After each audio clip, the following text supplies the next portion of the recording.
आनञ्जनासुनुः वायुपुत्रो महाबलः रामेष्टफल्गुणः सखः पिङ्गाक्षो मितविक्रमः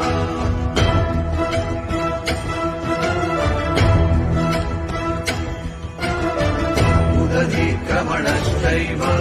सीताशोकविनाशकः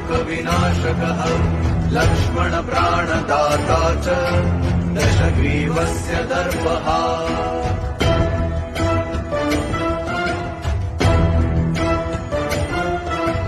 द्वादशैतानि नामानि कपीन्द्रस्य महात्मनः स्वापकाले पठेन् नित्यम् यात्राकाले विशेषतः